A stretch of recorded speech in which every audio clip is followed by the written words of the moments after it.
For almost all of human history, life was, well, it was stuck.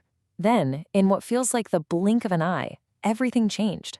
We're going to dive into how our world got so incredibly rich, so incredibly fast, through the story of the hockey stick and the skyscraper. I mean, really think about it. For thousands upon thousands of years, the economic story of humanity was basically a flat line. It didn't really matter if you were born in the year 200 or 1200 or 1600, your life was going to look remarkably similar to your great-great-great-grandparents' lives. Generation after generation, living standards just didn't budge. It was a world defined by a constant struggle just to get by. But then, just a moment ago in the grand timeline of human history, everything went vertical. It's like an economic rocket ship just took off, creating a world filled with wealth and technological marvels that our ancestors couldn't have even dreamed of. So, what on earth happened? What was the spark that lit that fuse? Well, this incredible shift has a name: the Great Economic Takeoff. And it wasn't some slow, gentle rise. No, it was a sudden, vertical explosion in prosperity. And the best way to really get it is to look at one of the most famous graphs in all of economics. And here it is. This is the hockey stick of history. Just look at it. For centuries and centuries, you see that long, flat handle of the stick. That represents near total economic stagnation. Then, right around the 1700s, whoosh! The blade of the stick just shoots straight up. That sharp bend, that's the rapid, sustained growth in living standards that completely redefined what it means to be human. But here's a crucial detail. This takeoff didn't happen everywhere at once. Not even close. Britain was really the first to hit that growth spurt, starting way back around 1650. It took almost another 200 years for Japan to follow suit. And for massive countries like China and India, the real kink in their hockey stick didn't happen until the middle of the 20th century. This staggered timing is absolutely key to understanding the next part of our story. So, what caused this incredible takeoff?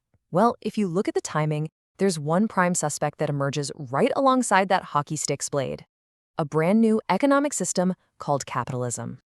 Okay, so what is capitalism, really? At its core, it's an economic system built around one central player: the firm. In this system, you have private individuals who own capital, things like factories, machinery, tools, buildings, and they hire people to work for them to produce goods and services. And the whole point? To sell those things on a market to make a profit. Simple as that. We can really break this whole system down into three essential pillars. First up, you've got private property, the right for people to own things, and most importantly, the capital goods used to produce other things. Second, you have markets, the places and ways we can all voluntarily buy and sell stuff. And third, you have firms, those dynamic organizations that are all about taking inputs like labor and capital and turning them into outputs to sell. But just having a definition doesn't explain its incredible power. Why was this particular combination of institutions so uniquely dynamic?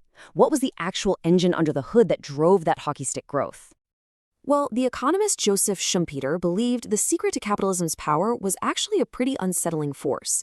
He noticed that its constant change creates this deep insecurity, which makes people, kind of hostile to the very system that's creating all the progress. And that tension, that's the key. He gave this process a name: creative destruction. It's this relentless, never-ending cycle. Firms are always competing with each other, and that competition forces them to innovate, to get better. A company that creates a new, better, or cheaper product can totally dominate the market, but only until another company comes along with an even better innovation, destroying the old one. Just think about how smartphones completely wiped out the market for flip phones and digital cameras. That constant threat, it became this unbelievable engine for progress. And if you want to understand the sheer scale of this progress, just think about something as simple as creating light. Today, our labor productivity in making light is a staggering 500,000 times greater than it was for our ancestors huddled around a campfire. I mean, that's the mind-blowing power of compounding innovation in action. But, and this is a huge but, this story has a major twist. The exact same process that created all of this unbelievable wealth also created unprecedented gaps between the rich and the poor. The flat world of the past was gone, replaced by a world of skyscrapers. This skyscraper diagram is such a powerful way to see global inequality. Just imagine each country lined up, from the poorest on the left to the richest on the right. Each country is a skyscraper with 10 floors representing different income levels. The short little bar at the front, that's the poorest 10% in that country. And that towering bar in the back, that's the richest 10%. You can see right away these enormous gaps, not just between countries, but within them too. To make it super concrete, just look at a country like Norway. There, the richest 10% earn about 5.5 times more than the poorest 10%. Okay, now compare that to Nigeria, where the richest earn a whopping 22 times more. It's just a stark reminder of how differently inequality plays out around the world. And beyond inequality, that hockey stick of growth came with another profound consequence, a hidden cost that's now absolutely impossible to ignore: its impact on our planet.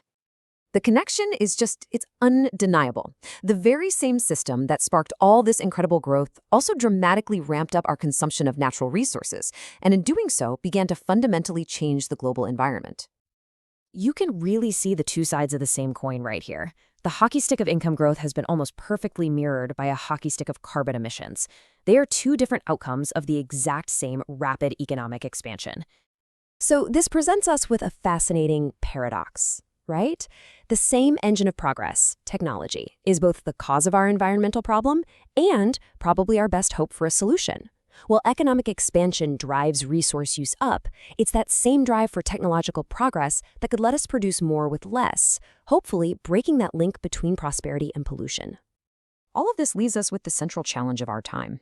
The question isn't really whether to get rid of this incredibly dynamic system, but how do we manage its massive trade-offs?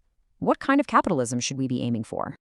You know, when we talk about what's fair, there are two fundamentally different ways to look at it. Do you focus on the outcomes? Meaning, is the final distribution of wealth fair, especially for those at the bottom? Or do you focus on the process? Were the rules of the game fair, and was everything voluntary from the start? And how you answer that question changes, well, it changes everything. What we've seen from history is that for capitalism to be truly dynamic and successful, those three pillars we talked about aren't enough. It also seems to require a stable political environment that secures property rights, ensures markets are competitive, and has a government that provides essential things like education and infrastructure. You just have to look at the completely different paths of South Korea and Nigeria, who started at similar economic levels in 1950, to see how much this stuff matters. And this quote, wow, it just gets right to the heart of the intense moral debate over global inequality. Is all this wealth a story of virtue and hard work? Or is it a story of exploitation and historical injustice? The debate rages on. So that's where we are. The capitalist revolution gave us the hockey stick of prosperity and the skyscrapers of inequality. It unleashed the incredible power of creative destruction and the existential threat of environmental destruction.